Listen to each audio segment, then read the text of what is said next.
Welcome friends and student. आज आप देख रहे हैं हमारा चैनल @STET एजुकेशन 8120। यहाँ मैं आपको एक्सियल इंटेंसिटी के बारे में या अच्छी स्थिति में विद्युत विभव के कारण इलेक्ट्रिक फील्ड निकालना हम सिखाते हैं। एक्सियल इंटेंसिटी क्या होती है? एक प्रकार की पोजीशन होती है जिसमें हम किसी इलेक्ट्रिक डायपोल के लिए या किसी विद्युत विभव के x के सापेक्ष या x के रिस्पेक्टिवली में या उसके अक्ष के सापेक्ष हम क्या निकालेंगे बेटा? विद्युत क्षेत्र की तीव्रता निकालते हैं। तो यहाँ देखिए कि एक AB इलेक्ट्रिक डायपोल है, इसमें O आपका x है, ठीक है। अब A पर पॉजिटिव चार्ज है और B पर नेगेटिव चार्ज है। O से r डिस्टेंस की दूरी पर एक पॉइंट हम P की कल्पना करते हैं। हमने कल्पना कर ली कि O से r डिस्टेंस पर एक पॉइंट P है, यहाँ में इलेक्ट्रिक फील्ड फाइंड करना है। तो यहाँ दो कंपोनेंट्स में इलेक्ट्रिक फील्ड बढ़ जाता है, एक E1 में और एक E2 में बढ़ जाता है। तो आपने यहाँ से दूरी निकालते हैं इफेक्टिव लेंथ, तो यहाँ तक की इफेक्टिव लेंथ L इसकी हो जाएगी और L इसकी हो जाएगी। तो टोटल इफेक्टिव लेंथ कितनी हो जाती है? 2L हो जाती है। तब हम यहाँ निकालेंगे। पहले जो इंटेंसिटी निकलती है वो किस चार्ज के कारण निकलेगी? प्लस Q चार्ज के कारण निकलेगी। प्लस Q आवेश के कारण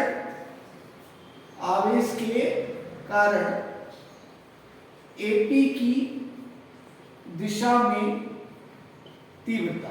तो यहां आप क्या बताएंगे? प्लस Q चार्ज ड्यूरेस to current in direction of AP।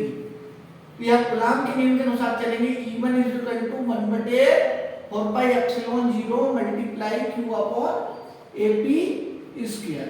Equation number 1 आपके पास बन गई।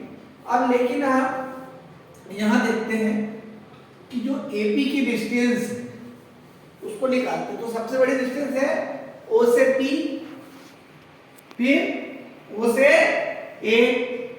अब O से P तक की डिस्टेंस क्या है बेटा? R है, और O से A तक की डिस्टेंस क्या है?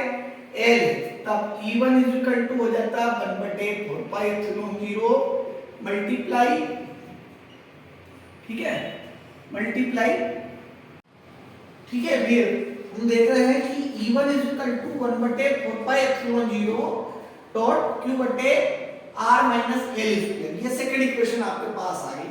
इसी प्रकार माइनस Q आवेश, माइनस Q चार्ज के कारण BP के डायरेक्शन में चलेंगे। किसके डायरेक्शन में आप लोग चलेंगे? BP की डायरेक्शन में तीव्रता निकालेंगे। तो E1 की जगह क्या हो जाएगा? E2 1/4 pi epsilon 0 dot Q बटे BP स्क्वायर। सो BP की वैल्यू निकालेंगे। तो BP बराबर क्या है?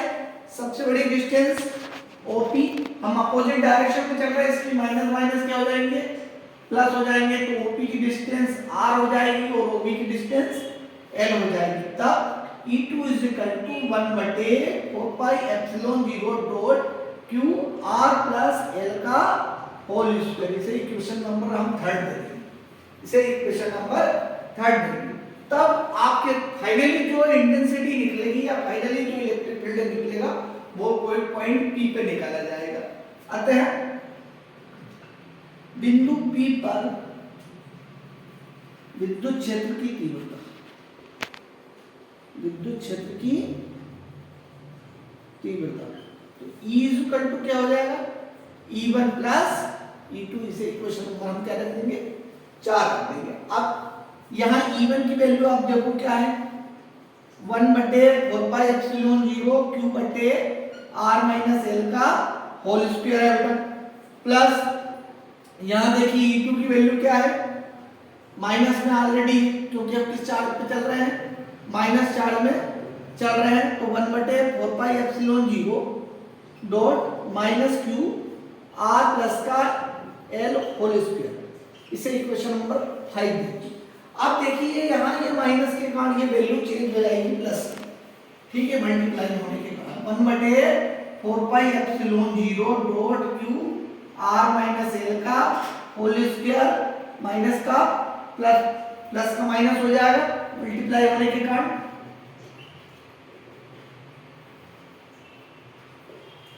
ठीक है, इसे इक्वेशन नंबर 6 दे दिया गया है। अब इसके बाद हम इक्वेशन नंबर 6 के अकॉर्डिंग चलते हैं। तो इसमें जो सेम चीज है उसे कॉमन कर लिया जाएगा, q बटे 4 पाई एप्सिलॉन 0 को पूरा बाहर ले लिया जाएगा। अब जो आपके पास बचा है आप उसे वैसे का वैसा ही लिख देंगे। ठीक है, हमारे पास कोष्टक, बड़ा कोष्टक लगा के आपने लिख दिया 1 बटे r माइनस एल का होल स्क्वायर माइनस 1 बटे r प्लस एल का स्क्वायर। अब दोनों अलग अलग राशियां है इसलिए एक काम क्रॉस कर लेंगे। ठीक है, ये आप बेटा क्रॉस कर लेंगे।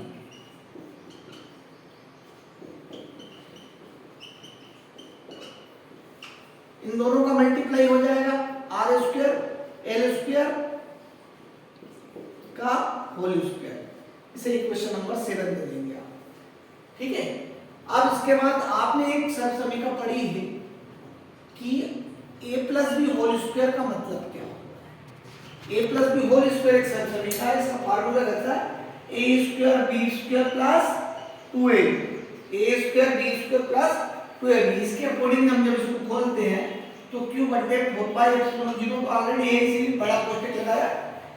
यहाँ a r a हो जाएगा और b क्या हो जाएगा l हो जाएगा, तो r स्क्वायर l स्क्वायर और 2rl ऐसा ही सेम ये भी खुलेगा इसी फार्मूले के according r square minus l square plus 2rl बटे r स्क्वायर l स्क्वायर का होल स्क्वायर। अब ये प्लस माइनस वाले क्या हो जाएंगे बेटा, कैंसिल हो जाएंगे। कैंसिल होने के बाद जो वैल्यू आपके पास बचती है वो क्या बचती है, q बटे 4 पाई एप्सिलॉन 0 डॉट 4rl बटे r square minus l square का होल स्क्वायर। अब 4rl को हम तोड़ लेते हैं, 4rl दो भागों में टूटेगा तो q बटे 4 पाई epsilon 0 into 2l into 2r r square minus l square का होल स्क्वायर। बट हमने पढ़ा है कि q into 2l का मतलब क्या होता है, तो q into 2l की वैल्यू p होती है। इसे इलेक्ट्रिक डायपोल कहते हैं या डायपोल मोमेंट या विद्युत द्विध्रुव का आघूर्ण के नाम से जाना जाता है। तो ये क्या आ जाएगा 2pr 4 पाई epsilon 0 r square minus l square का होल स्क्वायर। इसकी यूनिट रहेगी न्यूटन पर कूलम। ठीक है, इस प्रकार से आपने एक्सियल इंटेंसिटी में की पोजीशन में इलेक्ट्रिक फील्ड निकालना सीखा है। इस पोजीशन में जो चार्ज की डायरेक्शन रहती है वो माइनस से प्लस की हो, ये ध्यान रखिए। इसके आगे चाहे तो और भी हम आगे बढ़ा सकते हैं। यदि मान लिया जाए कि ये जो दूरी है इसकी दूरी की तुलना में बहुत अधिक है तो एल की दूरी को आप नेग्लेक्ट कर लेंगे, उस कंडीशन में हमारे पास आ जाएगा 2pr बटे 4 पाई एप्सिलॉन 0 r4। तो एक r से एक ही कैंसिल हो जाएगा और वैल्यू कितनी निकलेगी 2p बटे 4 पाई एप्सिलॉन 0 r क्यूब न्यूटन पर कूलम। इस प्रकार होता है ये एक्सियल इंटेंसिटी इलेक्ट्रिक फील्ड की निकल जाती है।